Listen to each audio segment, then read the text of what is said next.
Ito po ang inyong empleyado sa Senado, kapatid at kamanggagawa sa ubasan ng ating Panginoong Diyos, Senator Joel Villanueva.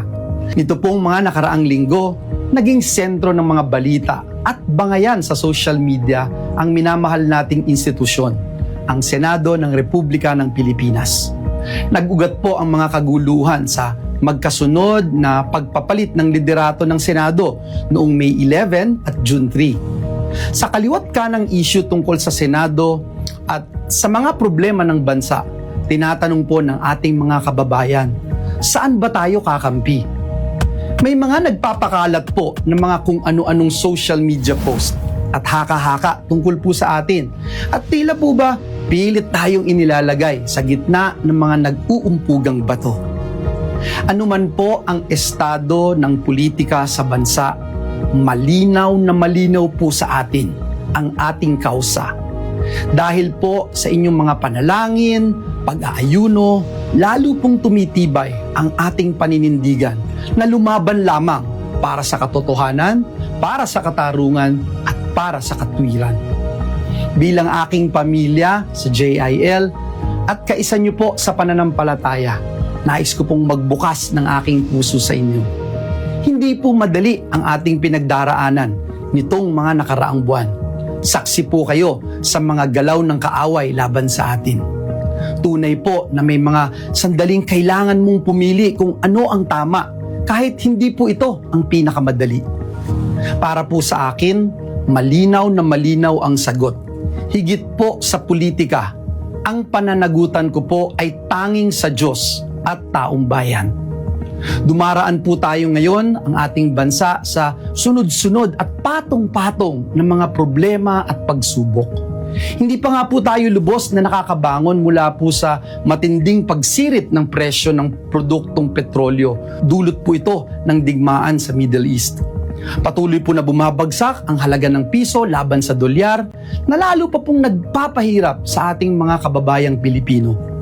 Patuloy po na tumataas ang presyo ng mga pangunahing bilihin na direkta pong nagpapasakit sa bulsa ng ating mga kababayan. Mataas pa rin ang antas ng kawalan ng trabaho at marami pa rin pong hirap na hirap makahanap ng matatag na kabuhayan. Nananatili po ang banta ng isang Super El Nino na maaari daw pong magpalala ng kalagayan ng ating bansa. At ngayon nga po, isa na namang matinding dagok ang tumama sa ating bayan matapos yanigin ng 7.8 magnitude na lindol ang maraming bahagi ng Mindanao na nagdulot po ng pangamba at panganib sa libu-libong pamilyang Pilipino.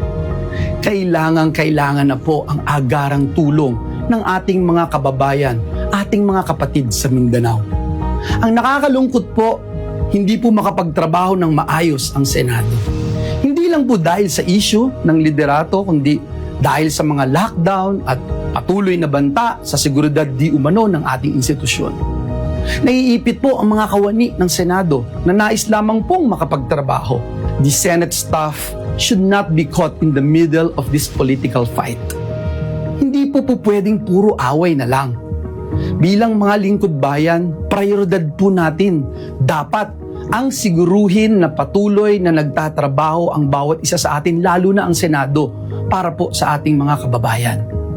Sa pagkakataon po na magkaroon ng special session, tutuparin po natin ang ating sagradong tungkulin sa ilalim ng ating saligang batas.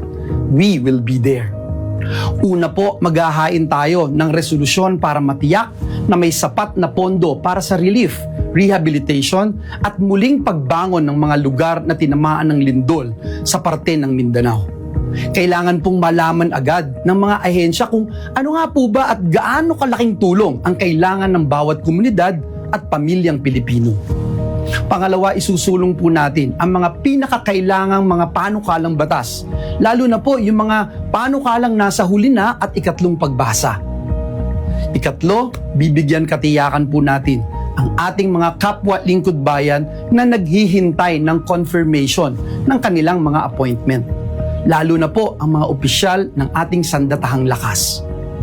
Mga kapwa kong manggagawa sa ubasan ng Panginoon, hindi po ito panahon ng kampihan.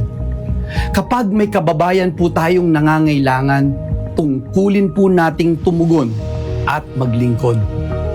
Noon hanggang ngayon, klaro po sa atin, klarong-klaro po sa atin ang dahilan kung bakit tayo narito bilang lingkod bayan. Klaro po sa atin kung bakit tayo ay dinala ng Diyos sa posisyon na ito. Tungkulin po nating protektahan ang ating institusyon at unahin ang kapakanan ng ating mga kababayan. Higit po sa lahat, patuloy po tayong maninindigan para sa Diyos at para sa bayan. Maraming salamat po at pagpalain tayong lahat ng ating Panginoong Diyos.